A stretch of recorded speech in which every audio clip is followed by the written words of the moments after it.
I'm the assistant general manager at Rite Aid at 19 years old, right? Now I can go be the general manager and maybe a brand a little smaller than Rite Aid, but and maybe I'll take a slight pay cut, but now I got the title. Like, I think unfortunately we don't mentor on the progression, and basically saying, don't use your leverage to fight for just the wage increase. Use your leverage to first fight for the increased responsibility, because that creates a leverageable asset. Good morning, everyone. Welcome to another episode of the Tech Leaders Playbook. Today, I have an extremely special guest, the one, the only Matt Higgins. Thank you so much, Matt, for being here. Thank you for having me. I mean, I read your book, and I read a lot of books. I read about a book a week. Mostly because I don't finish them and then have to come back to them. But your book really took me back. I'll start your episode with my stupid story. But in 2007, I left a cushy corporate gig with Kaplan to join a struggling startup because I was tired of the kind of the corporate world. And so I did this, and then the 2008 recession happened 3 months later, as I was trying to bring some of my former Kaplan directors over and stuff like that. And then 6 months later, my wife says, "Hey, good news, we're having our first baby." So I was like, great. So I'm making half the money. We don't know if we're going to make it through this or not. But that concept, even though your book didn't exist, the concept to burn the boats really saved my ass. And your story it's truly inspiring. If you don't already know Matt went from a high school dropout to one of the most successful people that I know. Shark Tank, he's a partner in RSC Ventures, a very successful investment firm, and a awesome author of Burn the Boats, my newest favorite book. So Matt, thank you so much for being here again. Thank you so much. First of all, I appreciate the kind words about the book. Put my heart and soul into that. If you worked at Kaplan, does that mean you're like a great test taker?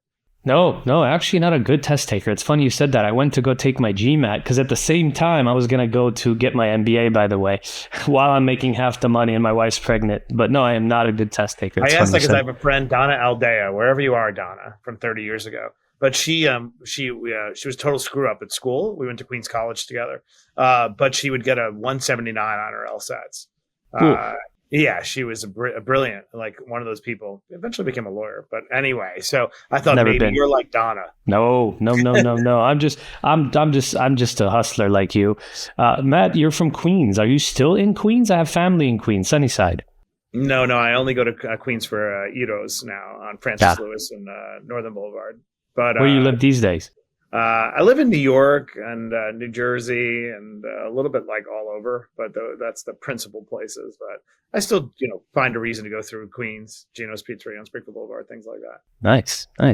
Matt, tell us why you chose the journey that you did. Like, what inspired you to pursue a career in business and become such a successful entrepreneur? How did you get there? What made you want to push the envelope?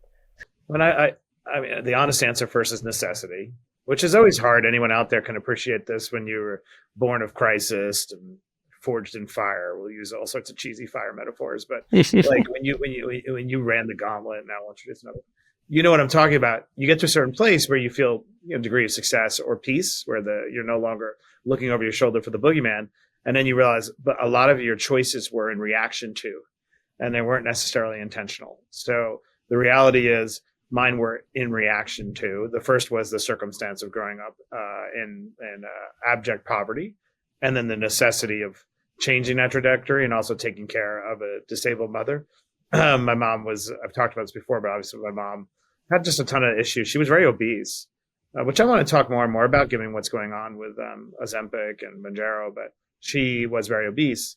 And there's nothing you can do for somebody who deals with the compounding effects of obesity and poverty. And so we had no health insurance, just nothing. And so I was put in a role of being a caretaker at a very young age. And I'm also very careful when I talk about this publicly lately, because there is a sense, take my story like, oh, what a good boy. You were such a nice, sweet, good son. I was like, I resented it. And I wanted to do the right thing. I love my mother, obviously, but nobody wants to be a caretaker, especially when you're put in that role. So that's anyone out there who is hearing my voice right now and is in the same situation. I don't want you to feel like, oh, he accepts that burden and I don't. I'm not a good person, because so I resented it too. But that was my framework. So, and we can delve into it, but the reality is I had to architect a very bespoke solution to get myself out of poverty, which was very intentional. and which is why I tell the true story of why I dropped out, so that no one's like, oh, he's a bad kid made good. Like, no, I dropped out on purpose. You had to do it. Yeah, exactly. You couldn't almost afford the slow, windy road of success, right? Yeah, it's the greatest gift I was ever given, probably, because I was, like a sweet little kid. I was very empathetic. Everything always affected me, including this obligation to try to take care of my mom. But at the same time, I was always a little bit defiant. And those two things can exist side by side. You can be empathetic and defiant, just don't be bitter and don't be a victim. And so the defiance was like, once I realized I could drop out of high school and get a GED, and if I did well enough, technically in America, you can go to any college. I was like, well, if I can go to college at 16, I can get a much better paying job than scraping gum at McDonald's or delivering flowers. When I dropped out, I actually was working in an overnight deli on Woodhaven Boulevard in Queens, carrying a butterfly knife, always looking to get jumped in the middle of the night. But so my point being, once I saw that hack, I couldn't unsee it. And yet the entire weight of officialdom was against it because it's so absurd, right? What do you mean you're going to torpedo your whole life as a dropout? So if I were to distill, people ask me, how'd you have the foresight? And again, I like to be honest because I don't want somebody to feel distance from me when I talk. And they're like, well, I'm 16. I don't have all that figured out. I was like, my back was against the wall. I hated my life. Like I hated it. And because I felt like I wanted to do the right thing by my mother, but I also wanted to have a girl over. You know what I mean? I never had a friend in my house until after my mother died when I was 26. So the point is these choices, which is why I wrote the book. These choices were born of desperation. But then I also realized, wow, when desperate circumstances actually sometimes bring out the most crisp decision making. Yeah. If I didn't have my back up against the wall, there's no way in hell I'm going to fail every class in high school. Like, no way. I literally failed every single class except for typing.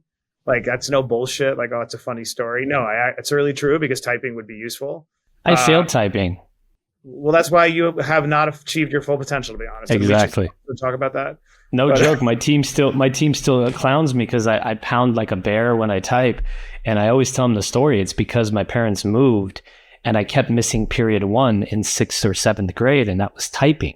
And so till now, I'm suffering. Wait, so you're going to give me that bullshit excuse when I just told you I sold flowers on street corners and I was able to learn to... Mine's is equivalent. Mine's is equivalent as your struggles.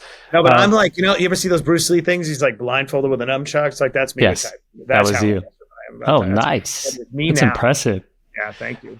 Matt, I didn't, for some reason, I didn't actually tell the story, but this concept of burning the boats, right? It's like, if you're going to take the island, burn the boats, right? The reason I brought up my story is because when I was tempted to leave in 2008, and I was getting calls from the for-profit, world, from executive firms and things, my temptation was to leave. Like, people don't realize that. Like, it was like, I could right my wrong by just going back into the safe zone. But I remember this concept to burn the boats, right? It's like, no, man, you burned the boats. There's a reason you did this. And that was a deciding factor in my career. We went on to survive that business, and then we started a new one, and now we're a 2-time Inc. 5,000 fastest growing company, and we've done some good things. But enough about me. What made you write this book, Burn the Boats? It's an incredible book. Like, a friend of mine turned me on to it. I mean, I'm really impressed with the book. It's so real. It's so real. It's not that macho nonsense about, it's just real. It felt like your journey. Because the book is a little bit of an inside joke, right? Like, burn the boats is a very bombastic phrase, right? Yes. It's like jingoistic. I even have like a pagan symbol of a boat burning. And what I love is when somebody picks it up thinking it is going to be macho, and it's actually going to be like, burn the boats and screw everyone else. And then they read it like, what is this empathetic garbage running? So it's a little bit of like, it is an inside joke because, and here's why I wrote it. It's going to take a second to unpack. Take your time. One of the things I hate about modern society, social media, you see this narrative that everyone must have now. I was on top of the world or something, and my ego got the best of me, or I made terrible decisions. But now I've redeemed myself, and I'm very rich, and I have all the answers, and let me share them with you. Whereas I actually think the reality is that every level of success you achieve, to be human is to progress and regress. At least that's my journey. And so what I really wanted to do was, I thought I was well positioned to write the book on behalf of everyone for whom risk taking doesn't come easy, for whom they have metaphorical boats that beckon them to retreat. And so I wanted to write a book that would model success in spite of. Success in spite of being undermined by the shame of growing up in a roach motel and feeling like everybody could see that you have no finishing, which was my journey in the beginning. Or you have a secret, binge eating problem, which has been my challenge for much of my life, right? Like, so I wanted to bring forward all the things I struggle with. And I'll give you an example. Telling the story of me on Shark Tank is rather humiliating. And it was a conscious decision to tell the story. So for those who haven't read the book, when I went on Shark Tank as a guest, I don't know why I'm the only guest in like 11 years who has to, humiliate himself. Maybe I'm the only person, but I was riddled with imposter syndrome. As that high school dropout who went from age 16 selling flowers to now on the set with that crew at age 40, whatever I was, competing, it really did fill me with a ton of anxiety. And I remember talking to Damon John to soothe my nerves. And I tell the story about how he said, you belong here because you are here. We both grew up in Queens. And the reason I tell that story in the book is if you watch me on the first season of Shark Tank and they invited me back, you would conclude I was some version of a natural. You'd say, wow, great communication skills. You have a nice suit, looks like it cost a few grand. You know what I mean? Like you belong there, Matt.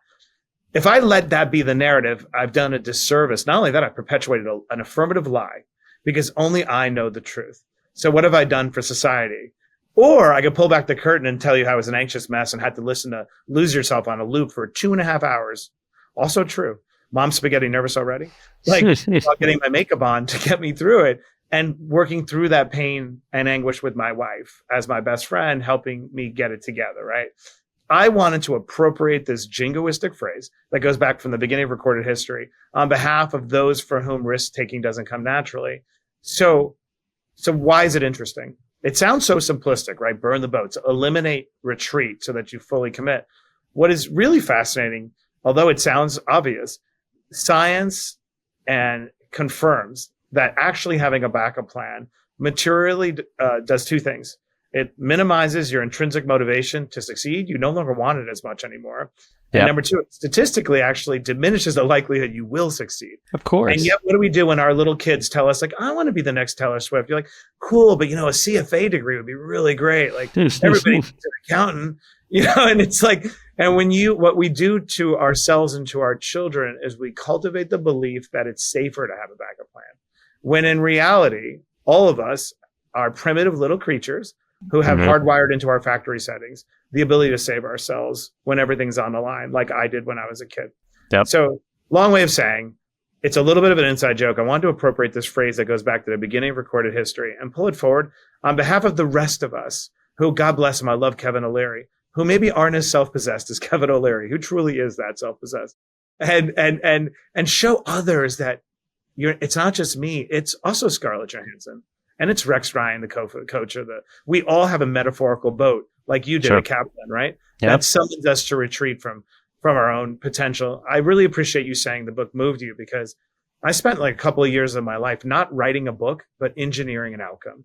And the outcome I wanted was to wake up to DMs from somebody in the world who'd say, you held up a mirror to what I suspected was true about myself. Yeah. And I'm surrounded by haters or haters within me who make me retreat from my own potential. And every day, from somebody in the world, more women than men, which I love, which was also my intention because my whole life has been shaped by strong women, have sent me a DM like that. And so this isn't just like Matt saying, let me write a book now that I've been on TV. It's like, no, I want to bleed on these pages for you. And I think what's made the book resonate is the authenticity of that vulnerability of two cliche words that don't mean anything anymore, but when you see it. Matt, in an interview, thank you for that. That's great. You can tell the emotions that went into that book. This was not a book built to sell for purposes of earning money. It was your story, which is really inspiring. What it did for me, Matt, was very interesting. It wasn't about what it did just for me. It was just a cool book to learn from and think about it. But it's what I'm doing with my kids now. Because naturally, even though I am a risk taker, I am crazy, and I took these insane risks at that time in my life, with my kids, I do exactly what you described. It's great you want to be an attorney, honey, but just in case, it's like, no, forget that. If her dream is to be a psychiatrist, a psychologist, attorney, no turning back, let's go, right? My son wants to be in the NBA. I'm like, how do I tell him? He's probably going to end up being 5'9" like his dad and probably not going to make the NBA. Or maybe I don't tell him. Maybe, he shoots for the moon and ends up on some star and ends up in the developmental league or something. I don't know. Or he makes it to the NBA. But I'm approaching it from that standpoint. Matt, in an interview, you talked about we all want to be risk. I think we're all risk wanters. Not all of us are risk takers. What does that mean? Well, a great question. It was my way of putting some language to the fact. If we take a step back, a lot of people have designated themselves as, I'm not a risk taker. And that does two things. One, it gives you permission to not aspire to your full potential because somehow you have genetically hardwired to not be a risk taker. Why I started changing the language to say, well, are you a risk wanter? Everybody, very few people would disagree that they're a risk wanter because they know on the other side of risk is reward, right? There are some people like, no, I really just want to eat ramen on the couch and watch Friends reruns. But most people like really are risk wanters. And so the question is, well, if you're a risk wanter, by using language that you're not a risk taker, you are setting a ceiling on your ambition and your potential. So let's find out why you're not a risk taker. One, you may have been told that you're not. Two, you may have been grown up in an environment where you had to be hyper vigilant, which just means that your amygdala is like a grapefruit and you're nervous. And so it's not safe. Like you may be married to somebody who is affirmatively attempting to keep you destabilized so that you don't fly away. There's a lot of things like that. And so I just wanted to make the case to most people that we all really want risk because we understand intellectually what's on the other side of it. Well, Matt, it's funny. It's also so relative, right? People think I'm such a risk taker and you're nuts. Tell me your journey. Why did you do this? And I had a friend one time, we were driving together during COVID and he says, why don't you just step on it? Why don't you take more risks? I was like, what are you talking about, dude? I'm an entrepreneur. I have multiple businesses. I invest in insane seed startups that I know are going to fail. What do you mean? He goes, you're not stepping on it. And they drove me crazy because I thought about it. I'm like, this guy doesn't think I'm a risk taker. Compared to him, I'm not. And I had every excuse. Look, man, I have a wife and kids now. It's different for me. I don't really have the want of the mansions and all that stuff. And to him, he wasn't having it. He was just like, not stepping on it, man. And it still annoys me to this day. But to him, I was playing it safe. To others, I'm like, I'm nuts, right? So I think that part's funny too. Well, I still go through that. I was saying this to somebody else. I was saying, I feel like I don't dream big enough, and they were like, what are you talking about? And I was like, well, to you, it may look that way, but I know the truth and I know what I'm capable of. And I know this is a fraction. Oh, right? Yeah. So it probably resonates with you because you probably agree with it. Of course. Well, and I've seen it time and time again where successful entrepreneurs in my like think tank groups or whatever you want to call them are like, I just don't have the drive anymore. Like I don't take enough risks. I'm just kind of just optimizing my business. I'm like, go spend more money so you have the need to do something else. Matt, you said something that was kind of interesting, right? You talked about how you're a privileged white male, and that's an incredible opportunity. That gets people real mad. It's not even mad.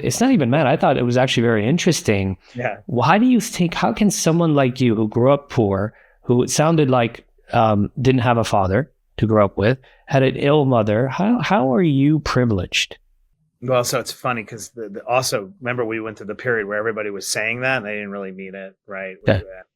It's interesting how the pendulum swings, but I wanted to communicate that in a way that was clearly not just checking the box. And so I think if I tell a quick story, it illustrates the point. Please. And I talk about this in the book, but at the end of one of my classes at Harvard Business School, I teach at HBS. I was talking to two students. It was great. The whole room had emptied out. It was two Black women. And one of them made a comment about a guest speaker we had. And I was like, oh, wasn't that great? And they're like, it was okay. I was like, well, why do you say that? He goes, well, I can never talk like that in this room. Now, this person was dropping F-bombs left and right.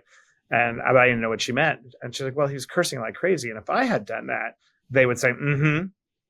And two, now I've ruined it for every person that comes after me because now they'll make assumptions. And I was like, wow. So point number one to anyone listening who doesn't believe that you have a degree of privilege.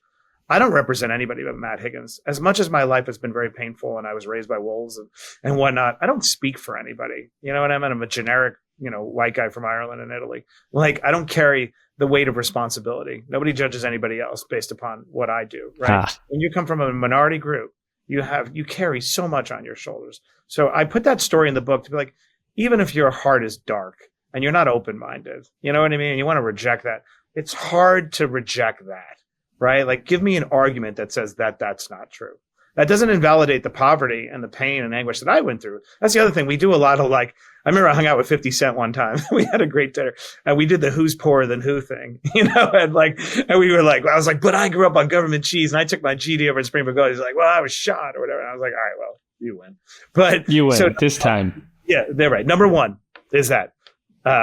Number two, when I tell the story that I dropped out as a little kid, even to this day, people seek out the explanation. And I'm telling you that if I grew up as a poor black boy in my neighborhood, people would draw conclusions about the fact that I had dropped out without me ever uttering a word. And anybody who's listening to me right now and doesn't believe that's true is lying to themselves. Okay. And so I have benefited from that fact in ways I will never know for my entire life. Now, those are just two statements of fact. It doesn't, again, take away. I think one of the problems is people are very defensive about acknowledging that because they don't want to deny the hard work they did. And we're in an annoying part in our society where it's like everything's so binary. What I just said could be true, and I could still be damn proud of everything I did and say, hey, a lot of people in my situation, in fact, most could never have achieved what I wanted. But why does it have to be so binary? Why can't I be empathetic and acknowledge the implicit racism throughout society and how it affected people in ways we can't even tell, right? And so anyway, I felt it was really important to put it in the book, but in a non-cliche check the box way. Sure. That at least I can start. But I love the angry messages I get about that statement. That's weird that people are using it as anger. I thought it was actually very interesting. I was just curious. It's like, no. How can this guy with a story like this even think that they're privileged? You would think you'd be the one like, I don't want to hear this shit, right? Like, don't talk to me about privilege. Let me tell you what I ended up having to do, what I sacrificed. Why it provokes, and now let me take this the other side. Why it provokes is somebody who's similar to me felt like they worked really hard and they happen to be, a white male. They see that as invalidating. They're not like finishing the sentences, if that makes sense. And I'm like, no. I'm not taking anything away. I'm just presenting a couple of facts and they're hard to dispute, but people can't hear that because what they hear. And that's where I think it's unfortunate we can't have a dialogue where both things can't be true, where I can't be saying to that person who went from being a gas station attendant to owning 2 gas stations, like, I'm not taking anything away from you, but just imagine how harder it would have been if you had been in a different demographic. Yeah. Matt, you mentioned Damon I John.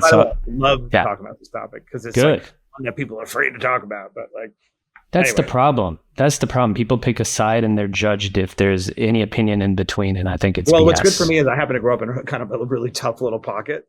Yeah. And I remember all the horrible things, hateful things people would say. So it's like, you can't talk me out of that point because I remember how cool kids could be, especially absolutely. back, growing up in the 80s, right? Like, so, and this is not an abstraction for me. No, that's great. You talked about Damon John. So I had the privilege of meeting Damon in Miami. I had a meeting with him and I'm like freaking out. I got to make sure I'm on time. I show up. He shows up super late, but immediately he has this way of just relaxing the room, right? He comes in, he's like, hey, I'm so sorry, man. You know why I'm late? I'm like, why are you late, Damon? He's like, my wife's pissing me off, man. She's driving me crazy. I'm like, no worries, man. I got one of those. I get it. And he's like, all right, cool. And then he said some other things, but I won't. Not about her, about other stuff that was happening. I won't mention. No, he's the best. He's like easy. Great guy. Damon, he's so easygoing, and all he does is ask questions. All Damon does is seek knowledge. He never just tries to be like, never drops anything like I'm running this. That guy, he is tremendously successful and is a cash flow machine. Better than I could be, and yet all he wants is to absorb information and very generous with credit. And he's he's kind of an introverted guy actually. At the end of the day, like not what I was expecting. Yeah, like introspective is more the word. We've gone fishing together. He's just like this kind of like just an introspective nature deep down. Mellow guy. I was really, really impressed, not by the smooth, brilliant guy I was expecting, but just the realness and the work ethics. One of the things he and I agreed on is like, look, I'm working my ass off. I'm working harder than ever to make this work. My employees better be working as hard as me, right? Like, is like, I don't need this. I'm doing this to make sure that everybody makes it. I thought that was very real, and I'm facing it daily. You know what I mean? Yeah, we talk about that topic. That is a hard topic. Yeah. It's a tough one. Matt, what made you get into sports? How did you go from, working for the city in a very high level position to working for the Jets? How does that happen? Yeah. Number one, it was not my dream. Still isn't. I used to always say I ended up with everyone's dream job on my own, but I was Right? grateful for it. When you're in a situation, this is the problem. I think sometimes there's so much pressure on this generation that you think you need to have the end destination in mind, and you think you need to make every decision perfectly calculated to achieve it. I want to be this, or this is the kind of life I want. When in reality, you just need to make the next best decision in the general direction of your ambition. Okay, my ambition is roughly this. I want to be, self-employed, and I want to, work out of Portugal, or, I don't know, lifestyle combined with, with subject matter. And you want to move in that general direction. Why does it matter to my sports? Because I was moving in the general direction of autonomy. For me, the whole goal has always been autonomy. I didn't even care how I got there. And the money was equated with the absence of autonomy. Money, absence of money meant I couldn't save my mother. She died the day I became press secretary of the mayor, Ugh. So to me, money was a proxy for autonomy, and I didn't really care how I got it. So when I ran the redevelopment of the World Trade Center site, that's the most complicated land use project in the history of the United States, up there in the history of the world. And that became what I call a leverageable asset. So everybody listening right now who's not doing exactly what you want to do, and you understand what due north is in the general direction of your ambition, you want to audit yourself and say, what are my leverageable assets that are useful to someone else that can move me in the general direction of my ambition? So to unpack that paragraph, when I was overseeing the redevelopment, I was chief operating officer, which is crazy. I'm 28 years old, whatever I am, right? But now, okay, I want to bridge. I spent way too much time in crisis. I mean, I've been to plane crashes, and I've seen so much horror. And I was on the ground at Ground Zero. I was there for 2 years straight, breathing it in, living it. And so I needed to progress. And then the Jets needed somebody who could help them run an effort to get their own stadium. So I was able to leverage that asset of understanding complicated land use development, pulling the levers of power to get the job overseeing the Jets. Once in the inside, I was able to leverage my leverageable asset of running a rather large organization to become eventually the EVP of the New York Jets, basically like the president of the Jets. And once I had that title, and I ultimately met Steve Ross, the details matter less, I really always wanted to be an entrepreneur. I wanted to be a builder. Like that was the destination for me. And we formed a partnership, which is if I could oversee the business of the Dolphins, which was not my dream, we could work together on creating this ecosystem of brands. So at each critical moment, I'm leveraging, and the first leverageable asset of my life was communications, was writing. I was a little cub reporter at a newspaper, was nominated for a Pulitzer Prize when I was really young. Wow. Which you and I can nominate each other, but the person who nominated me. Let's do it. It's Carl Bernstein. We should call him up, see if he'll nominate us again. But the reason why that matters for this conversation is writing was my first leverageable asset that continued to move me along this progression. So if you walked into my house right now, you would see a typewriter from the turn of the century because it's like because that was my first leverageable asset. So anyone listening to this is like, oh man, I'm not where I want to be. But you're like, I don't know how to get there. You're asking yourself the wrong question. You're saying, what's my leverageable asset that's going to move me to the next step in this progression? So that's how I got here.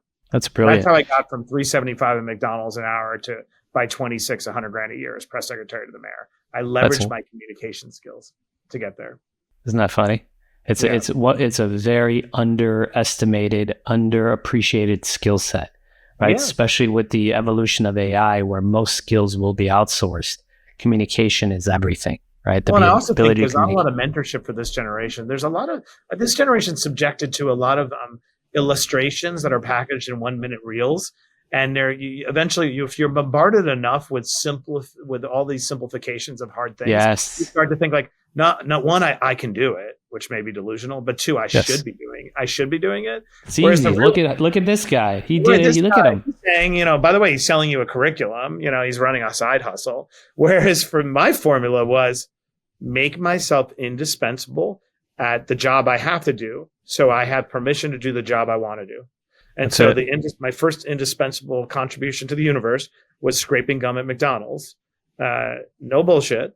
And this was at a time when the labor laws changed. You couldn't have little 13-year-old kids working, whatever. And the owner of the McDonald's paid me off the books too, to keep me going because I was that damn good at scraping gum. And Wow. I'll never, and I have such gratitude for McDonald's because, literally late at night when nobody's watching, I'll get my double quarter pounder with cheese. I won't eat the bun, but I'm saying I feel such reverence for McDonald's because of what it did for me. But the point of that story is that my leverageable asset, when you have nothing else, anybody out there right now who's feeling a little desperate and feels like I don't have anything, Matt. Yes, you do. You have something that is valuable to the universe. Press it. And what I had was I was so unhappy with my life. I was willing to do whatever it would take as well as could be done. And what I decided was scraping gum was going to be my masterpiece. It really was. I was like, because you know what I realized? I looked at the kids at high school used to look through the McDonald's window and make fun of me because I was like wearing my green uniform and I had crap on it and stuff like that. But you know who didn't make fun of me? The owner. The owner was like, look at this The little only kid. one that mattered at that moment. Only Right? one that mattered. And so my leverageable asset, when I had government cheese in the refrigerator and roaches crawling all over our house, when the lights would go on, they'd run. My leverageable asset was that I was willing to do that work. And so I would argue to anyone out there right now who's feeling a little desperate, like you don't have anything, you have something. You just haven't identified it. And it might be smaller than you wish it would be at this moment in time. Well, another concept that for I don't know if you agree, but the burn the boats doesn't have to be a story about being an entrepreneur and blowing up your second chances and stuff like that. I feel like people are taught to half-ass everything, right, in life. Yeah. Like you get a job, give them the absolute minimum is what's taught to our young, and do the absolute minimum and have 5 side gigs. And look, while I understand life is expensive and you gotta do everything and the man's out to get you, I disagree so much because there's something about putting all of your effort, all your heart and soul into something and just excelling and becoming so important to that boss, that nobody at McDonald's, right? Because that individual will give you so much. I mean, I had similar jobs, Six Flags, Rite Aid. I worked my ass off at Rite Aid. People are like, why are you doing this, man? I go to work drunk. And by 19, I was an assistant manager running a $5 million P&L. You think I learned a thing or two, doing this? And all I did is just, I'm here. I might as well just give it my all, right? Versus I think what people are trying to do and actually are taught to do, which is what really pisses me off, is give the absolute minimum you can. Your employer is not your friend. And it's just unnecessary bullshit. All you're doing is shortcoming yourself, if you really think about it. Right. What's tragic about it, it's only a byproduct of unemployment being unnaturally low. So really, honestly, you're just being manipulated in an environment that is a distortion. Within 12 months, by somebody checks back this interview. What's today's date? Today is June 5th. June 5th, 2000. Let's hold me accountable to it, right? 2024. Within a year and a half, unemployment will have shot up to 5%, right? Which is probably another 1 million people unemployed. Some hundreds of thousands to 1 million more will be unemployed. This attitude of minimum effective dose of work is really just a byproduct of a very stretched labor market. The formula will always remain the same, which is, and now in fairness, somebody listening to this be like, well, my boss is malevolent. I did all this work and I never got a raise or I was exploited.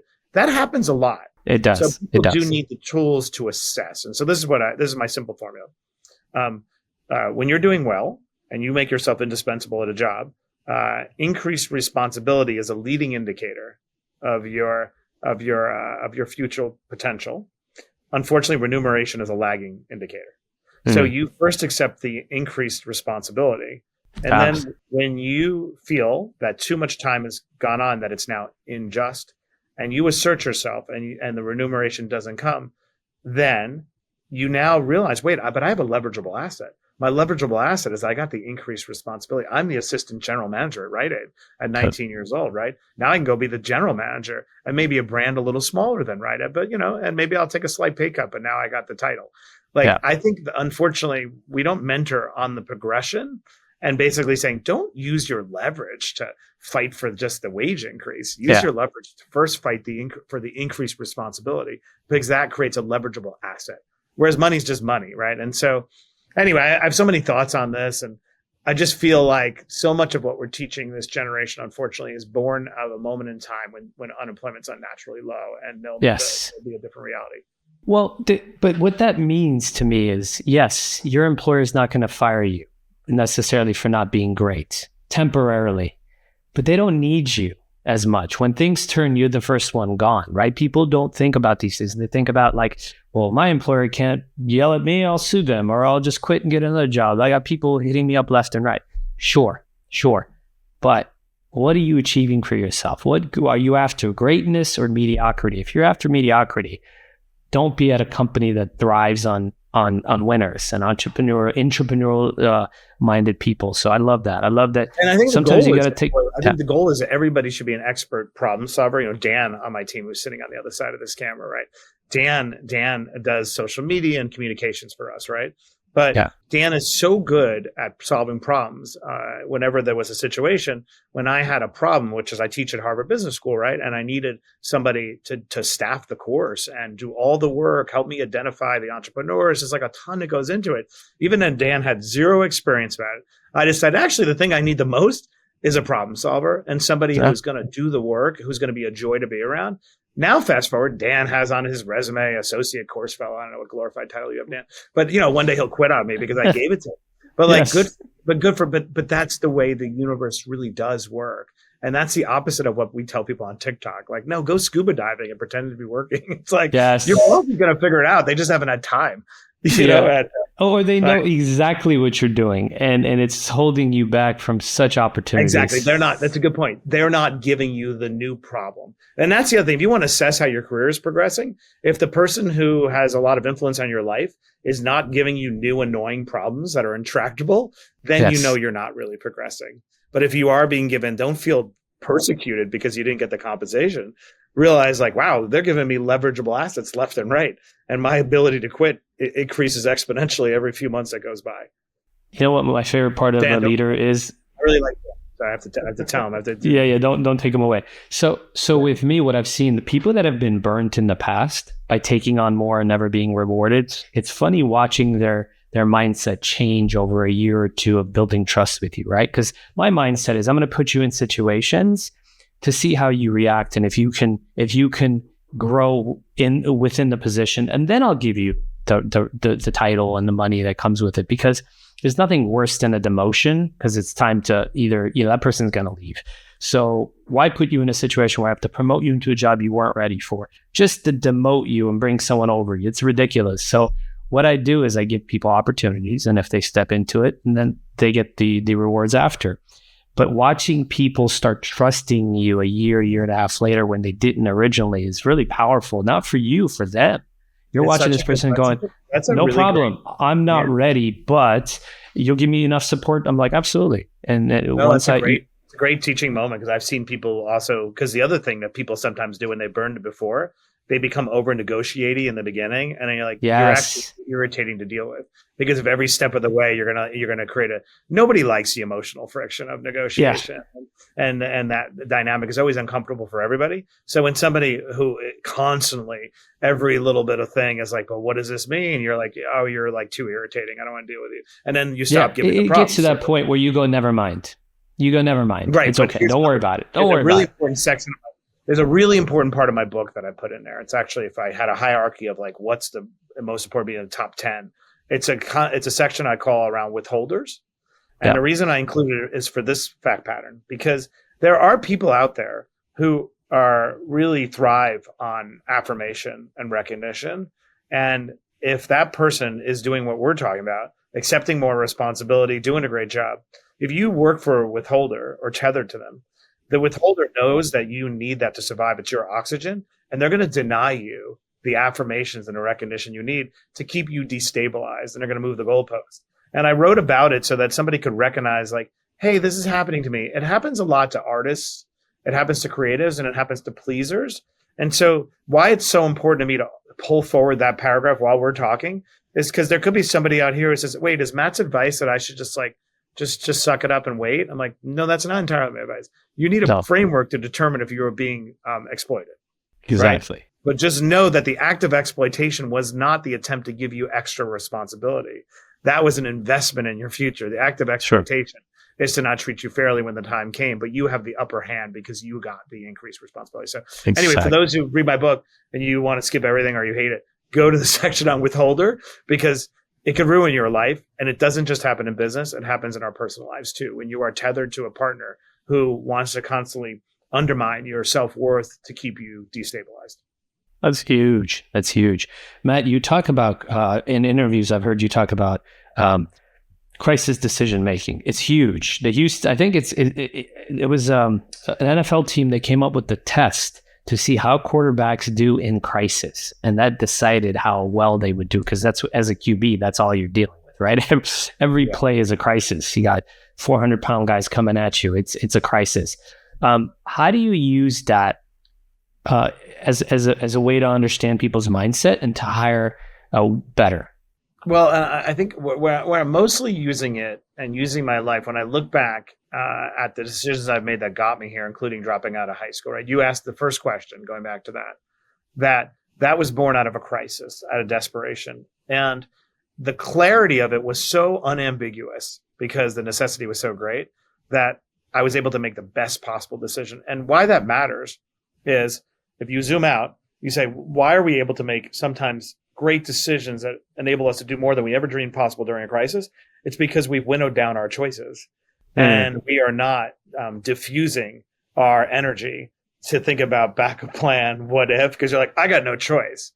It's a crisis. And so what I am pulling forward about crisis in reference to burn the boats, it's a similar cousin in that when you burn the boats, you are eliminating your willingness to reconsider all the options you've already ruled out, just like you do in a crisis. The thing is, it's unhealthy to spend your whole life in a crisis state. And in fact, people who are born of crisis, like I am, seeking out replicating it. They replicate in their relationships by creating dysfunctional, high conflict relationships, or they are always putting themselves in crazy situations, which, I had done for a very long time. So my point is, burn the boats is an attempt to replicate the clarity of crisis decision-making and the utter commitment without needing your cortisol to be flooding your system. Can't be healthy. It's fun, but it's very stressful. I live a similar life. It's a lot. Matt, one of the things, I'm an investor. I'm an angel. I'm also in some funds. One of the things that I do that's good and bad is I use my gut, right? I use my gut to make decisions. And it's funny because your book talks about that. And I don't say I get critiqued about it, but they say, God, you're so overly optimistic. Because I'm like, why did you invest in these guys? I like the founders, and I use my gut. And they're like, tell me a little bit about that. You sound like you make decisions similarly. And I know for a fact that also leads to many failures in my investments, because sometimes I just like the founders and their ability to listen and learn and take advice and all these things. What do you say to that? A few thoughts. I do talk about in the book. I talk in the book about this idea of a gut sandwich, just to basically demystify the process of game-changing innovation. I find this could be somebody with an MBA at Harvard, or it could be a budding entrepreneur who is paralyzed and won't take the final step. It's because they believe that the final step, the green light that gives them permission to go all in on this idea, is going to be found through data or evidence. And what I mentor people is the magnitude of an opportunity has an inverse relationship with the amount of evidence and data there is to support it. So in other words, if something is truly a phenomenal opportunity, but you came up with it in your mind, how could it be such a big opportunity if everybody else validates it, or you could find a ton of evidence to support it? It's actually not logical. Then it's not that big of an opportunity. It's a mediocre opportunity. Sure. You know what I mean? And so that's important for people to hear, because I'm searching for something that doesn't exist, and it's good it doesn't exist. Number one. The green light, though, that gives you permission to go all in is going to be intuition and pattern recognition, not data. And so the language of gut sandwich is to make the point that finally, when you do go for it, it's got to be intuition. So it's gut. So how do I try to moderate your point about being optimistic, which good for you, by the way. I've never met a wildly successful pessimist. But so the way I moderate it is, okay, I'm going to start with an intuition. I like this founder. This founder. So what do I like? What's my hierarchy of things I like about people? The number one thing is, this person's giving me the vibe that they have a blend of confidence and humility. They're confident in their vision, but they're flexible, as Jeff Bezos would say, flexible in their execution. In other words, they're going to make the pivots because they have the humility to acknowledge that things aren't right. I'm looking for that. How do I find that? A lot of that is intuition, right? People say, well, Matt, how do you measure confidence and humility? I'm like, with my intuition, and then the second point is, I want people to leave me with the feeling that I'm like, I don't really know. There's some holes, but they'll just figure it out. They'll figure it out. There's no way to measure just figure it out unless we did the grit test or something like that. Yeah. So my only point to you, in the early days when you're doing angel investing, it is a lot more about intuition. Sure. And so what I try to do is layer in the areas that are objectively not about intuition. So here's where I've made the worst decisions, where I've been right on the founder, but I didn't spend the energy to really second guess how big the market is. Yes. And like, so even if the person were to win, which is great, like, who cares? You know what I mean? It's not a big outcome. Or I didn't put enough emphasis on who's going to buy this, you know? Yeah. So those are where due diligence. You're lacking the due diligence, just like I am. I don't have the patience to deal with that stuff because it's not my full-time job, right? It's like, whatever. Let's take a flyer. Let's invest. But by the way, that is an appropriate. So I operate on multiple levels, right? I have operating businesses that do, hundreds of millions of dollars, right? And then I do angel investing like you do. The earlier it is, the greater the premium to be placed on intuition. The later it is, the more it should be placed on data. Because there's less data early on. There's really no data. There's right. So my point is, even in the early stages, even at the angel check, you can get data on the size of an opportunity, right? And that's what I'm saying.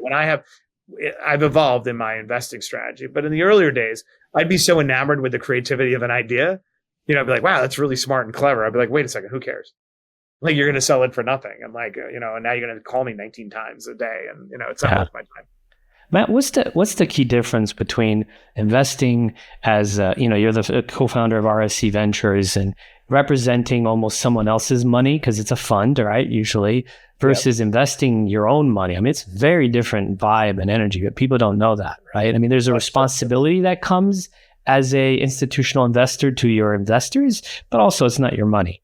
Versus an angel, you literally are writing a check that comes from your kid's future to someone else. How do you see the key difference between here? Such a great question. I think one, your objective should be to make your energy match as close as possible to that kid, that check you wrote that didn't go into your kid's 529 plan, and instead going to some guy's, donut shop on Main Street. Like, because it's really not honorable if they're treated that differently, right? At the end of the day. Now, when you're writing those single checks, which is why direct investing as an individual really is a very bad idea. This is somebody who's written millions of dollars of checks as an individual. Yeah. Because, your hit rate is going to be very low. And so like you really need to be, the best decisions are relative decisions. So before you write that angel check, you got to look at like 100 things, right? And that's where most people go wrong and lose all their money is they don't, that being said, when you're running someone's capital and you have a portfolio, by definition, you can absorb the losses along the way. So one of the things I struggle with, even as the head of this entity, is, when do I cut bait? And I have a real hard time cutting bait. I have a real hard time letting go. Now, some of the things it's interesting. There are moments when I'm like, oh, I'm so proud of how I worked it out. But as I've gotten a little bit older, I realize, but did I put myself in a situation I shouldn't have been in the first place? Like, I'm valuing my creativity to work myself out of the mess.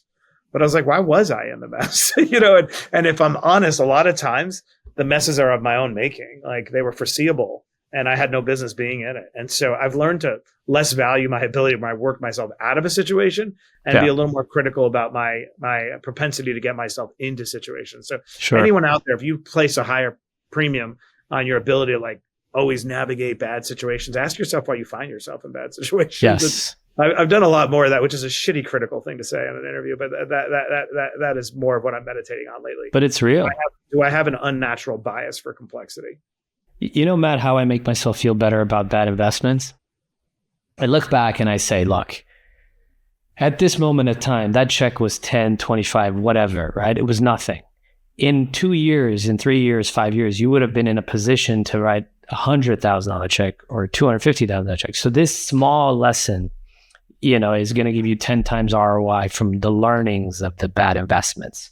It's probably inaccurate, but I feel like it makes me feel better. So I'm going to keep doing it until I get it right. Right. I learned something great. If this is a little bit of wealth management for anybody listening, if you ever come into money, whatever that word means for you, it could mean very little. It could mean I have 10 grand liquidity. It could mean I have 5 grand, or it could mean I have $1 million, whatever the number is. When I came into real money for me, real liquidity, my relationship with money changed in a very, in a small way, but a meaningfully and very destructive way, which is I used to relate to money about money's barter value. Okay, this amount of money can do this. It can do this for my kids. It can do this for my life. It can do this. I can get a house.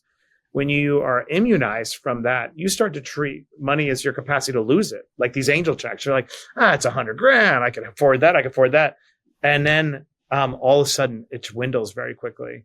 And what I finally understood, I'm like, why do wealthy people still work so hard? And why are they like, they look nuts? You know what I mean? And then I realized the only way to stay rich or wealthy is to try to get wealthier, because only helicopters hover.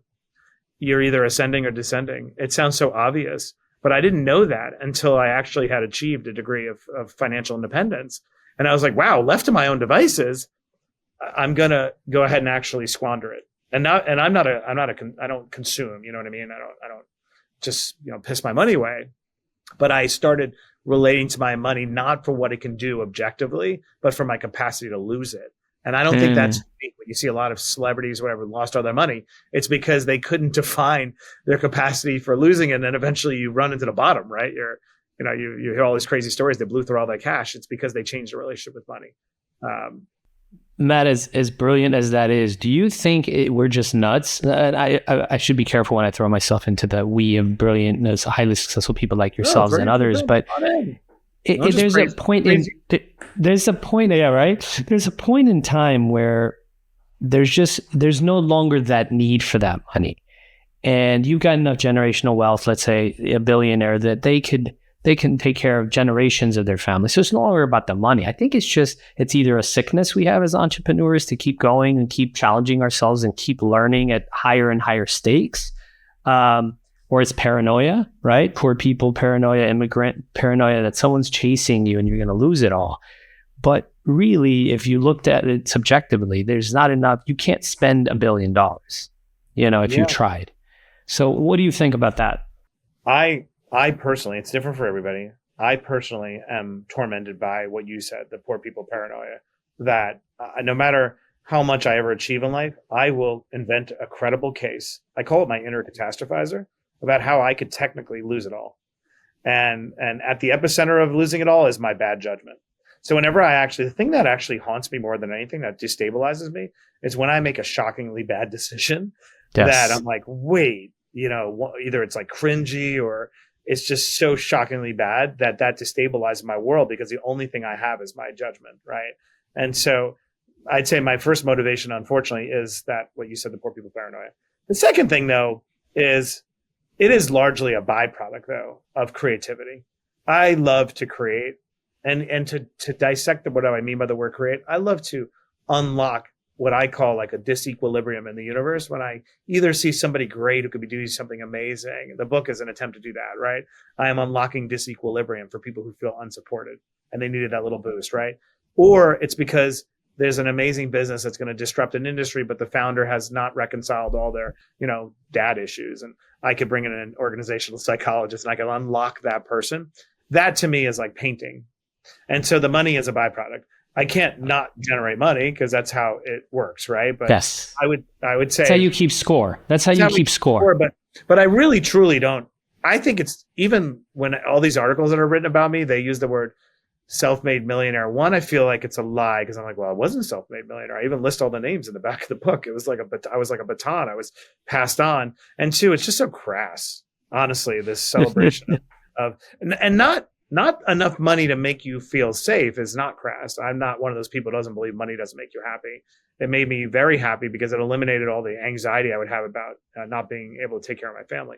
But we live in this sort of crass keeping score thing, and that does seem irrelevant. Like affirmatively desiring to be a billionaire, like I don't even understand why one would ever want to do that.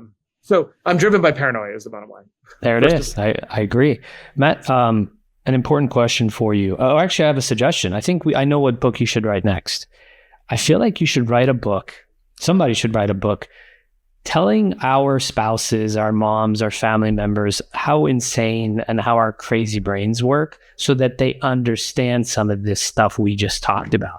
Because tell someone that's not these things, they're almost looking at you as like you're insane. Like, what more do you need? Why do you need more? We have enough, honey. Chill. Like, or your mom, like, don't take that risk. Why? You got great benefits. And I feel like they should be reading books and saying, like, these people are nuts, and here's all the reasons why, and here's what drives them. So just understand them. Don't try to change them. Don't think it's some hidden thing. It's just, this is what it likely is. Fortunately, I married someone who has like the answers to the test. My wife Sarah is my partner and everything, and she just floats above it all. Like almost like little boy. She's given up. She's given up. She's just like. He's even. I just married a Jedi. So who? Nice. My wife is my partner and everything, and she just. It's interesting. I say all these things, these generalizations about the voice in our head. They actually don't apply to her, though. She's oddly self-possessed. It's kind of annoying, but she sort of undermines all the arguments I make publicly. I'm like, well, you are so weirdly self-possessed. Some of this doesn't apply to you, but I hear your point. I do think it's very important. It's important for all of us to choose wisely, but it really is important to assess these things. If you're going to be tethered to an entrepreneur or somebody who's like endlessly taking risks, it can be really exhausting because they see a threat that you don't see often. Yeah. A lot of us are driven by fear and threat and paranoia and some of it's early trauma or whatever. And that can make life really hard because the behavior seems so bizarre. Yeah. We are bizarre. And I think, this is maybe making generalizations, but an entrepreneur doesn't try to make everybody else an entrepreneur. They just need space to be able to go ahead and break things, right? Correct. But I do think when you're with somebody, it can really disrupt your life. If that's not your bias, it's so unsettled. But but fortunately I don't need the book because my wife wrote the book. Nice. I love it. Let's have her write the book. Matt, last very important thing. What are you seeing out there that you're excited about as an investor, as whatever, right? It's just, what's Matt excited about the future, technology, industries, verticals? What are you most excited about? Yeah, look, my hobby is public markets, believe it or not, even though that's nothing that I do professionally, but I put a lot of money to work in public markets. And the reason why is it's a lab where you can test your pattern recognition abilities and put them to work in real time all the time. And so I do a ton of derivatives, options, puts, calls, and the reason why that matters, again, I'm dealing with private equity, building companies, trying to spot things, dealing with human beings. It's also complicated. To be able to refine my pattern recognition skills in this one arena, which I think is very simplistic, public markets, and then apply it to a harder arena is great. Yeah. So what am I excited about in the public arena is two revolutions happening concurrently, which are incredible. And they don't happen very often where you are sure they're happening. And the first, obviously, is AI. And why that matters is if you're sure a revolution is underway, you can map out the knock-on effects of that, the knock-on effects of that revolution, and you could dramatically profit from it with a high degree of conviction. So to break that down, if you believe, master of the obvious now, but a year ago, people were not saying this, or a year and a half, AI is obviously changing the way we operate and so forth, but it's just driving massive needs for cooling and data centers, and it's driving massive needs for copper. And I haven't seen a situation where you had a commodity that you could do. I at least have a high degree of conviction that we are going to be supply constrained. It takes a long time to spin up a copper mine, which means that the price of copper, I think, is going to go up exponentially over the next foreseeable 5 years. So brilliant. I would say anyone out there. So that's one example. Two, the GLP-1 revolution is incredible. And so I talk about this publicly, think about the knock-on effects. People are going to be active until they're later in life. That means there'll be more orthopedic surgeries. It means all the Nestle's of the world are going to have to convert their packaging to promote GLP-1 specific. It means there'll be all these direct-to-consumer businesses that are going to pivot from erectile dysfunction to selling, some version of GLP-1, probably bespoke compounds. And so it's a long way of saying, anyone listening to me, consider using the public markets as your way to refine your pattern recognition and then take the confidence that you have from being right, applying it elsewhere. I routinely outperform the S&P by at least 3x, which I know sounds bold, but I've been doing it over a long period of time. Wow. But I do it so that I can feel confident, on my private equity work. Brilliant. What a way to end it. What am I doing that I really, really care about? I spun out a small robotics company from the drone racing league. I've been working on it for 7 years in stealth mode. We only became really public in the last few months. Yeah. It's to build a domestic small drone industry, but it's way more than that. It's developing anti-jamming radio technology, because the future of conflict, unfortunately, and keeping this country safe is going to depend on the strength of our small robotics industry. It's what we're seeing in Ukraine. And so I decided a long time ago to do something about it in anticipation of where the world was going. In 2019, I stood up this company in Alabama. It's called Performance Drone Works, if anybody wants to look it up. Oh, I've heard of it. Sure. Yeah. And so that is taking a lot of my effort, because I never served in the military. Wish I had. Regretted I haven't. Have lots of excuses like everybody else. This is my attempt to build something very meaningful on Team USA. This is on a personal level, this really means a lot, because Armenia lost its war because it was fighting, with old 1980s tanks, and their enemies were killing their kids with drones. I mean, it hits home. My best friend growing up was Armenian. His name was Nazareth Abajian. Nazareth, if you're out there listening, thank you for all the Lebanese food that we used to eat together in the flea market at Roosevelt Field, where we would sell the $5 leather handbags with your dad. That was Naz. Look at that.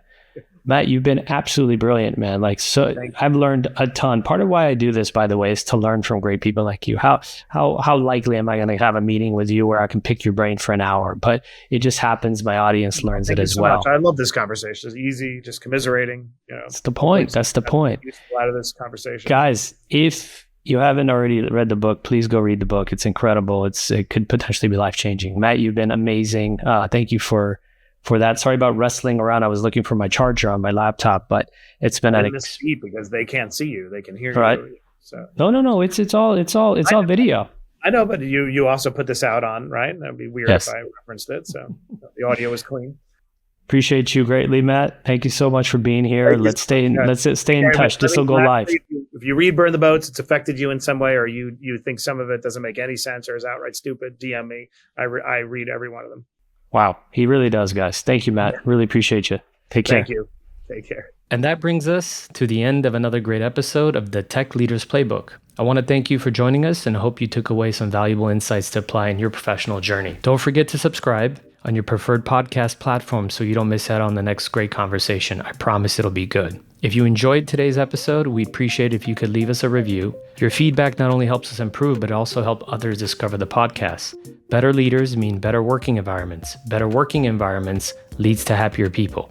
Remember, a rising tide lifts all boats. I'm Avetis Antaplyan, and this has been the Tech Leaders Playbook. Keep leading, keep learning, keep giving, and I'll see you on the next one. Until then, stay inspired, my friends.